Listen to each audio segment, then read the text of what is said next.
ॐ अस्य श्री सूर्यनारायण दिव्यकवचस्तोत्रमहामन्त्रस्य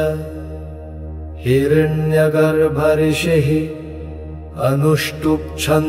श्री सूर्यनारायणो देवता सुबीजं र्यां शक्तिः यां कीलकम् श्री सूर्यनारायण प्रसाद सिद्धर्थे जपे विनियोगः।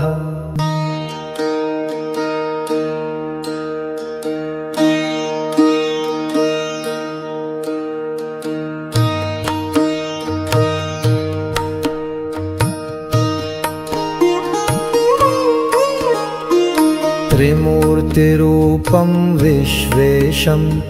शूलमुद्गरधारिणं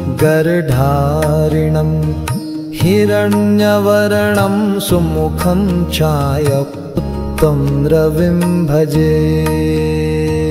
भास्करो मे शिरः पातु ललाटं लोकबान्धव कपोलोत्रयीमयः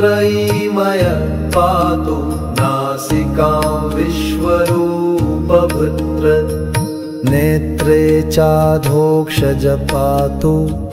कण्ठं सप्ताश्ववाहनः मार्ताण्डो मे भुजौ पातु कक्षौ पातु दिवाकरः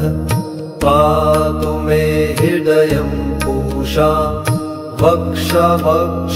पातु तमोहर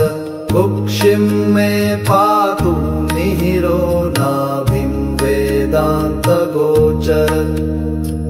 द्युमणिर्मे कटिं पातु गुह्यं मे अब्जबान्धव पातु मे जानुनी सूर्यो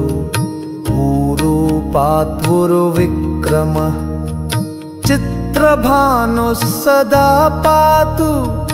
जानुनी पद्मिनी प्रियः जङ्घे पातु सहस्रांशो पादौ सर्वसुरार्चितः सर्वाङ्गं पातु लोकेशो बुद्धिसिद्धिगुणप्रदः सहस्रभानुर्मे विद्यां पातु तेज प्रभाकर अहोरात्रौ सदा पातु कर्म साक्षी परन्तपः आदित्यकवचं पुण्यं यः पठेत् सततं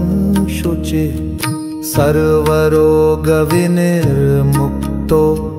सर्वोपद्रववर्जितः तापत्रयविहीनः सन् सर्वसिद्धिम् अवाप्नुयात् संवत्सरेण कालेन सुवर्णतन्नुतां व्रजेत् क्षयापस्मारकुष्ठादि गुल्मव्याधिविवर्जितः सूर्यप्रसाद सिद्धात्मा सर्वाभीष्टफलं लभेत् आदित्यवासरे स्नात्वा कृत्वा पायसमुत्तमम् अर्कपत्रे तु निक्षिप्य दानं कुर्याद्विचक्षण एकभुक्तं व्रतं सम्यक् संवत्सरमथाचरेत् पुत्रपौत्रान् लभे लोके चिरञ्जीवी भविष्यति।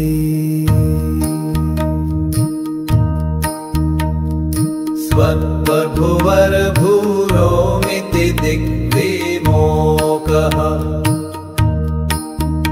इति श्रीहिरण्यगर्भसंहितायां श्रीसूर्यनारायण दिव्यकवचस्तोत्रं सम्पूर्णम्